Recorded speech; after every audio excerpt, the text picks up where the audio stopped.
নীলকণ্ঠ ফেরিওয়ালার একটি কবিতা, আজকের দিনের পটভূমিতে, শুধু আজকের দিনের নয়, একটি শাশ্বত কবিতা, বলিদান।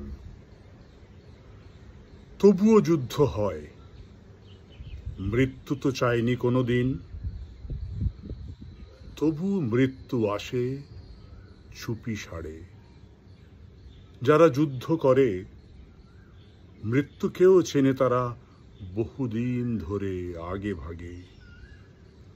সেখানে নিজেও নয়, পরিবার নয়, নয় বন্ধু, নয় প্রিয়া।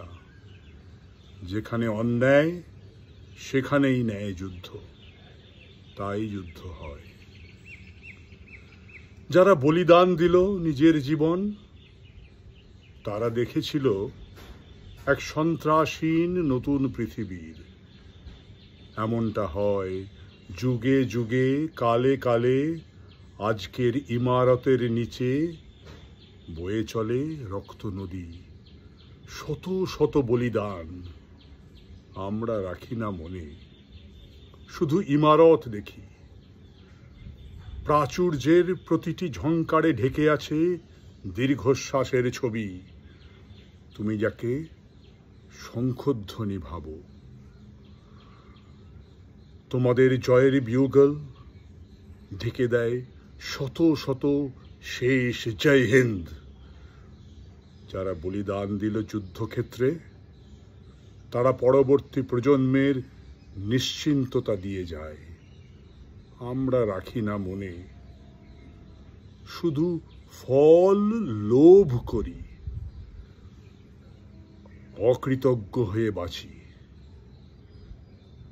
অপাত্রের পূর্ণতা চাই। তাই যুদ্ধ হয়, তাই যুদ্ধ হবে। যাঁরা বলিদান দেয় নিজেদের, তারা জানে জীবনের জন্মলগ্ন থেকে বলি দত্ত তারা। প্রত্যাশা করে না কিছু, জীবন যুদ্ধই বলো অথবা সন্ত্রাসী দমনে। সব আর্তনাদ ঢাকা পড়ে যায় যারা ফল লাভ করে তাদের উদ্ধত অকৃতজ্ঞ বিজয় মিছিলে। যারা বলিদান দেয় যদি ভালো করে দেখো, দেখবে তার নীল কণ্ঠে জমে আছে বিষ। মৃত্যুকে জড়িয়ে চেপে আগামীর ধ্বজা ধরে হেলায় ছুঁড়েছে উষ্ণীষ।